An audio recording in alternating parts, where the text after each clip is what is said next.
In the headlines of BTV News, many businesses have increased productivity by utilizing simple management tools. Protecting the poor and vulnerable groups is always a priority of Vietnam's sustainable socioeconomic development policy. And later on, the suspected gunman in Strasbourg Christmas market shooting has been killed, ending his 48-hour on the run.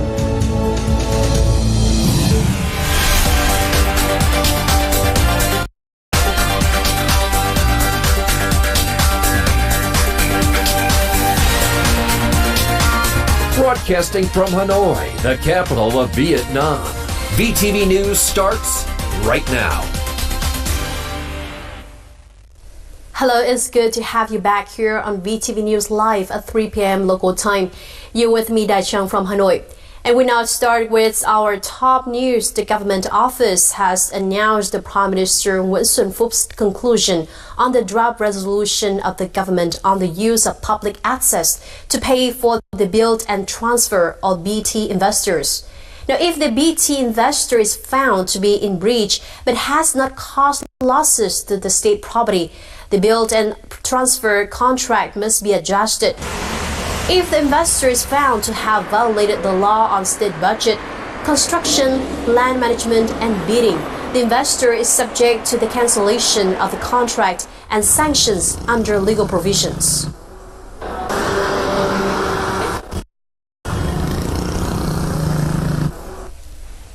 Now, on to macroeconomic news. On Thursday, the State Bank of Vietnam announced the central rate as 22,773 Vietnamese dong per US dollar after continuously increasing over the past month, while the exchange rate at commercial banks had been decreasing. So what are the causes? We'll take a look in the following report. The exchange rate for US dollar at Vietcombank, Military Bank, Techcombank, and Dong A Bank reduced by 5 to 10 Vietnamese dong the afternoon of December the 11th. Banks said the market demand has not changed much, so their exchange rates stay quite stable. The demand for foreign currencies in December will slightly increase by about 5%. This is not too significant. We're also preparing quite enough foreign exchange volume thanks to sources of foreign remittances and customers in export-import fields for the market. The supply is abundant with a trade surplus of 6.8 billion US dollars and FDI disbursement of 16.5 billion US dollars, while tourism revenues and foreign remittances have increased by 22% and 7 to 10% respectively. So I think demand and supply are quite balanced these years. During the whole year, the depreciation of Vietnamese dong compared to USD is about 2.6%, much lower than other countries in the region, such as China, India, or Indonesia. The State Bank has intervened reasonably in the markets. There's no depreciation when compared with the Chinese yuan. At the beginning of the year, when the adjustment pressure wasn't so great, the State Bank bought in to raise the foreign currency reserves from 57 billion US dollars to about 63 billion US dollars. From the end of the third quarter, they started selling foreign currency to intervene in the market. In addition, the State Bank was flexible in allowing commercial banks to stop buying when they needed to meet the needs of the market. The State Bank was flexible. Intervention is only needed when Vietnam dong increases or decreases too much in value compared to a basket of 8 foreign currencies. Contrary to many forecasts that were made earlier this year, the Vietnamese dong exchange rate rose instead of standing still. External influences such as the Fed raising interest rates, the increase of the value of the USD, or tensions from the US-China trade war will still continue next year. From this year's flexible exchange rate policy, it is foreseeable that future exchange rate fluctuations will continue to closely follow the trends of the market.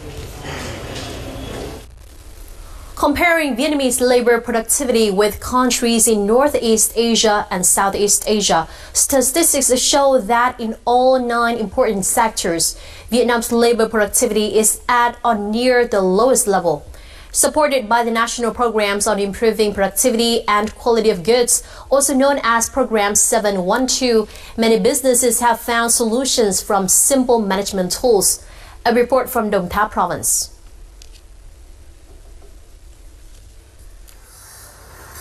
The small and medium enterprise produces pliers. The work is mostly done by hand, so hidden waste was incurred. To improve this situation, the business owner decided to apply a management tool called Material Flow Cost Accounting, or MFCA. The effect was clearly visible.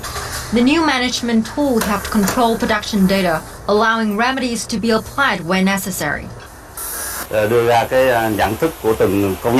We apply MFCA to raise the workers' awareness about efficiency. Before, there was so much waste in our workflows. After MFCA, we've streamlined the process for our workers and productivity started increasing. Once quality control processes have been carried out, a statistical table is precisely determined for every single factor. As a result, enterprises can improve the efficiency of their entire production process. Productivity has always been an issue for Vietnamese enterprises. The problems might lie in various places. Sometimes it's as basic as obsolete machinery and equipment or lack of money for innovation. Sometimes it's about the vision. Many enterprises still focus on quality but not much on adding values to their products. MFCA also contributed to changing the perception of enterprises about waste in production, which many businesses still consider natural. Experiences from this enterprise can be shared and replicated in many small and medium-sized manufacturers, which account for nearly 90% of businesses in Vietnam today. Only 4 days after the Japanese Diet passed a bill loosening regulations for foreign workers, the Japanese government said it would sign bilateral labor agreements with 8 Asian countries, including Vietnam, as part of its preparations for its new visa policies. This new 5-year visa will be available to expatriates with specialized skills in 14 industries with shortages of personnel such as construction, agriculture, or nursing. The program also includes China, the Philippines, Indonesia, Cambodia, Thailand, and Myanmar. According to the new law, the Japanese government requires companies to pay foreign workers higher or at least equal the minimum wages of the domestic workers. The authorities may check foreign workers' accounts for their wages if disputes happen. After the Japanese government announced its policy to receive more foreign workers starting 2019, localities in Japan have entered into fierce competition to attract Vietnamese workers. With a low birth rate and more young people moving to big cities, Japan is facing increasingly serious labor shortages. However, receiving more foreign workers also poses challenges in terms of rising crime. Prior to the Japanese government policy to receive more foreign workers beginning in 2019, several localities in the country have already taken measures to attract Vietnamese workers. In 2017, Tottori Prefecture attracted the most foreign workers. Foreign media delegations are offered regular visits to Tottori to promote its labor market. In Tottori, Vietnamese workers are the largest group among foreign workers. Last year, 700 out of 2,300 foreign workers arriving in Tottori were Vietnamese. We have workshops to introduce them to life in Tottori. If foreigners become residents in Tottori, they will be granted housing and can send their children to kindergarten free of charge. We prioritize people aged from 20 to 30. Mimasaki city of Okayama Prefecture also pays a lot of attention to attract Vietnamese workers. The city even recruited a Vietnamese officer to accelerate cooperation with Vietnamese partners. Local authorities have visited Vietnam many times to survey the potential and have signed agreements with Da Nang City and the University of Da Nang. Shortage of labor is getting serious, especially among big enterprises. We really care about Vietnamese labor and want to receive Vietnamese apprentices. They work very hard.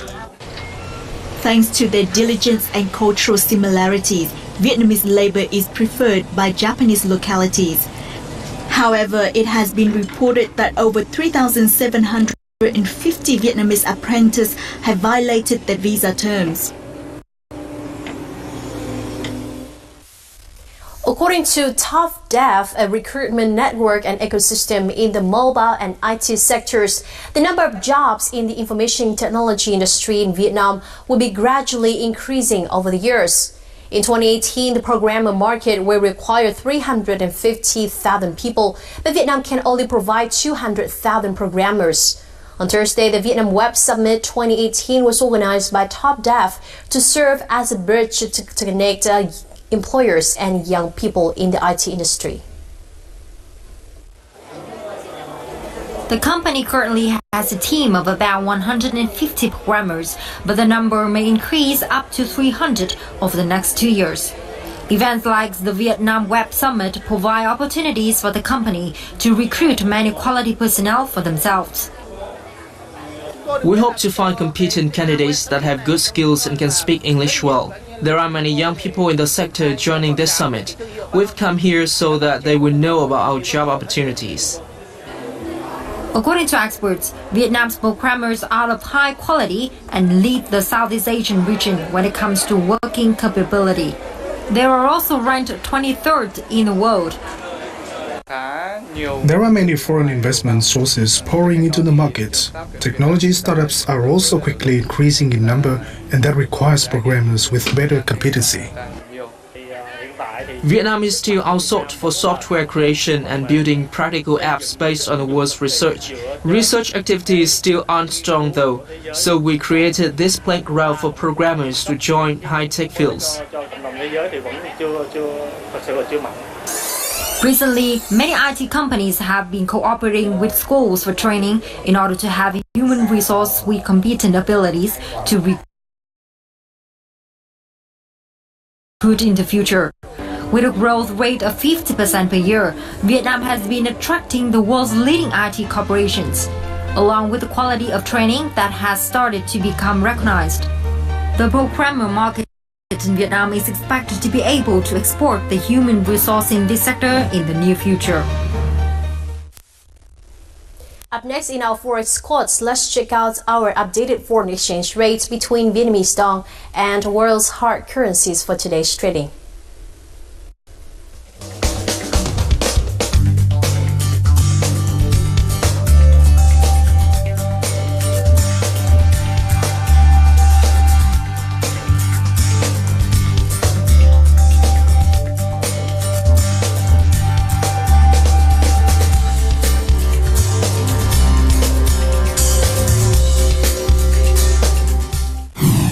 Still to come on VTV News. Joint efforts to help local people in the central region overcome flood aftermath. Protecting poor and vulnerable groups is always a priority of Vietnam's sustainable socioeconomic development policy. In Quảng Nam, rainfall has almost stopped and water is beginning to withdraw in many places. However, some lowland areas in Tam Kỳ City are still underwater. On Thursday morning, Quảng Nam Province Border Guards provided 1,000 gifts to help people in flood-hit areas overcome the consequences of the floods. Heavy downpour and subsequent flooding have affected many areas in Quảng Nam Province. Thousands of local people still live in flooded areas. Due to the heavy rainfall and the flood not subsiding, many households in these areas are having a difficult time accessing food. This is the biggest flood I've ever witnessed. The flood came in unexpectedly and the residents weren't able to relocate their cattle and food. Measures have been taken to help the local people resume their routine production and daily activities. 30 soldiers brought 2 canoes of water and instant noodles to provide food and essential goods to the locals in flooded areas. The soldiers in the province have been deployed in flood-affected areas to help the local people clean up the roads and rebuild damaged houses. Meanwhile, the provincial medical sector is making sure that there are enough medicines, cleaning agents, and equipment for disease prevention and control in the areas that were hit by the floods. Local residents were advised to regularly clean their basin, wells, and personal items. Meanwhile, in Benin province, the local health sector has implemented the decontamination of water wells, environmental treatment, and disease prevention after floods. The water is treated with drugs containing chloramine B. The Benin health sector has washed and disinfected wells, implemented environmental sanitation and waste collection, and removed dead animal carcasses, and then sanitized the flooded areas by spraying disinfectant to prevent diseases arising in the flood season. Flood tides are rising and seriously threaten thousands of lives along the south-central coast. Coping with coastal erosion in particular and climate change in general, many localities are taking drastic measures, including building strong embankments. However, this is not an easy task. The following story in Bình Thuận province tells us more. For the last 2 months, residents in Tiến Đức Hamlet, Tiến Thành Commune, Phan Thiết City, Bình Thuận province have lived with the threat of flood tides. Though they were reinforced with sandbags, 6 houses next to the sea have been washed away by tides of up to 3 meters. Part of my house collapsed. I only have one part left to stay temporarily. I have nowhere else to live. During the northeast monsoon season, the south-central coast is always threatened by flood tides.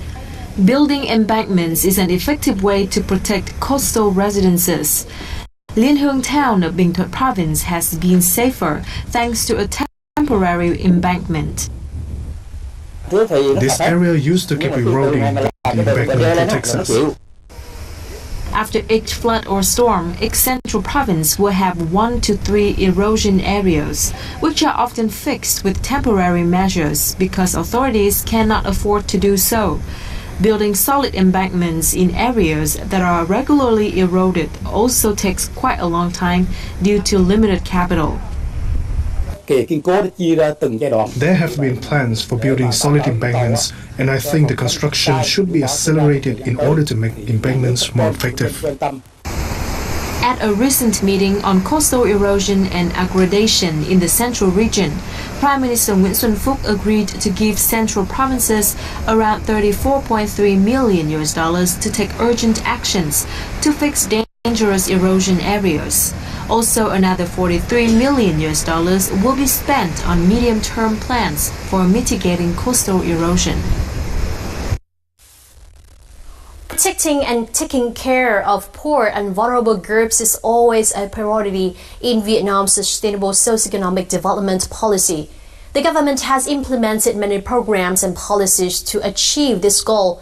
One noteworthy effort has been in the judicial sector with an improvement of the legal system and judicial reform to ensure the equal participation of all social sectors. In June 2015, the Family and Juvenile Court came into force in Vietnam. No bars or handcuffs, but now casual wear and open-ended questions are allowed. This is considered an important step to ensure the rights of children and adolescents, those who are prone to disadvantages in society, especially in court. It is clear that the poor and vulnerable groups are always a disadvantage in general social relations, let alone court proceedings. For example, a poor person cannot afford a good lawyer to protect them. In this case, the government will step in the legal aid provision. Organizing seminars and forums on law enforcement is also one of Vietnam's many efforts to protect the poor and vulnerable groups in society. The annual legal forum has attracted the attention of many international organizations. One of the big challenges in Vietnam that I've seen is that there are many laws, but the implementation needs to be much better. So I think that there needs to be much better human capacity to implement these laws, much more financial resources approved by the National Assembly. In the implementation, for sure, there is this training of the judges, for sure, and also making sure that people understand much better. Poor people very often don't know or don't have the means to ensure that they are well protected. The laws themselves could be updated and modernized. The law sometimes is too specific and is not covering a wider definition of vulnerable groups. Vietnam has always paid a lot of attention and spent great efforts to develop a judicial reform strategy ensuring the legitimate rights and interests of the poor and vulnerable groups.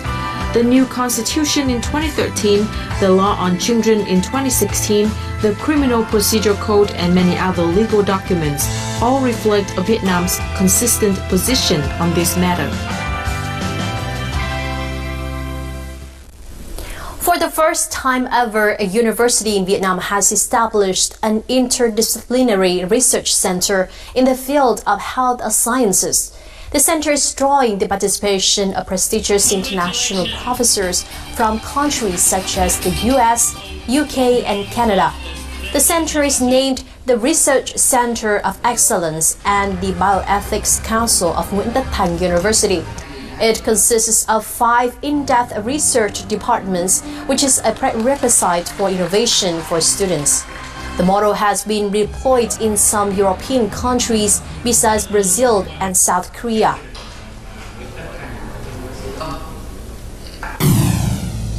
Coming up next in our world news.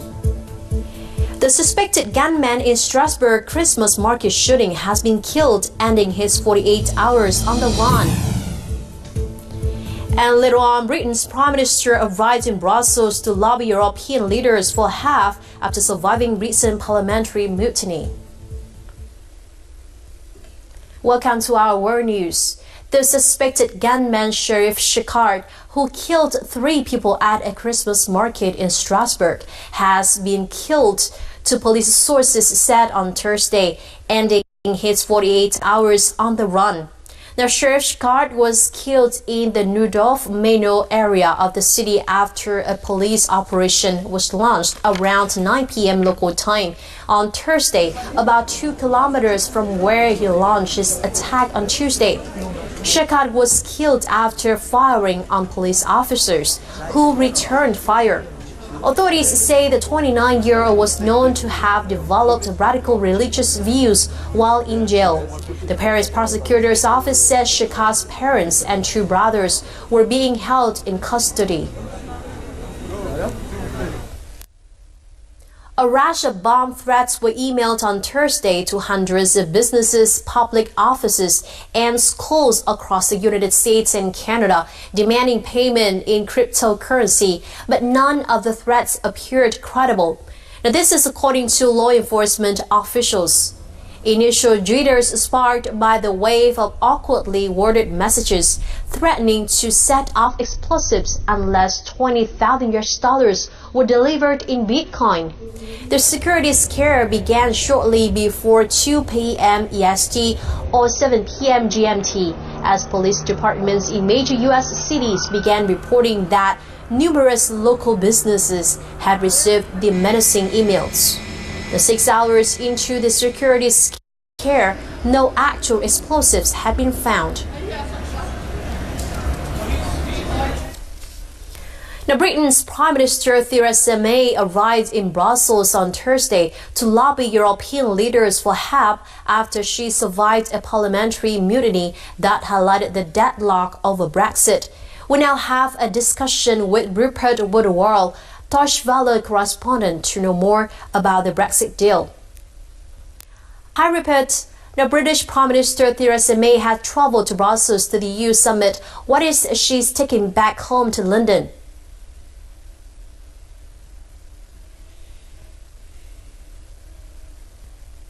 Well, the 27 remaining EU countries didn't fulfill that wish, as it had been already made clear before the summit, but they didn't send the British Prime Minister home empty-handed.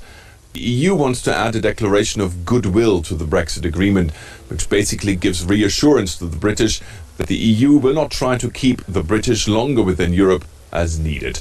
Brexit supporters in London had criticised the Brexit agreement that it would give away control of the process.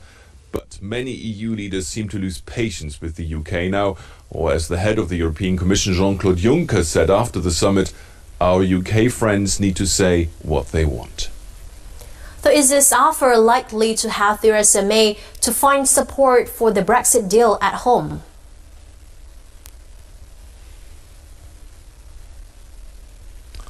Well, the situation in the UK still is highly volatile and unpredictable. Although the British Prime Minister managed to survive a vote of no confidence within her own party, the number of votes against her made it clear that she's still far away from securing a majority for the Brexit deal in British Parliament. And even if this goodwill declaration of the EU convinces some of her critics within her own party, that doesn't mean that the deadlock in Parliament will be over. And this makes the situation even more unstable and unclear, throwing up uncertainty for everyone, including the economy, who still doesn't know what will happen at the 29th of March, the day the UK will leave the European Union. So how likely is a hard Brexit, an exit of the UK from the EU without any agreement whatsoever?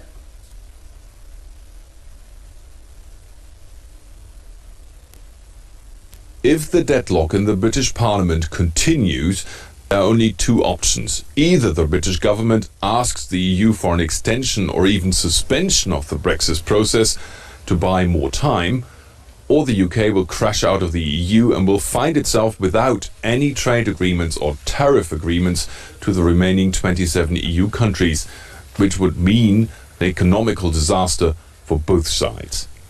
One way out, of course, would be snap elections or a second referendum, but right now there's no sign that this is going to happen.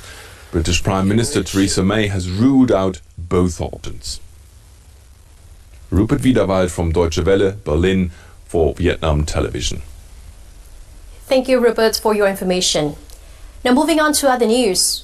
With global competition heating up for the development of autonomous vehicles, Japan's first self-driving bus is being launched in the city of Mabeshi, north of Tokyo. About 50 officials from the city and the operator boarded the bus on Wednesday for the inauguration. The vehicle's test drive covered about 1 kilometer. The bus relies on cameras and sensors to recognize traffic lights and measure distance with other vehicles. For safety reasons, an operator remains in the driver's seat. A limited service has been launched today and will continue until March. The operator plans to survey passengers and address any problems before launching a full-fledged service. And just before we conclude our bulletin, let's now check out our latest updates on weather scene.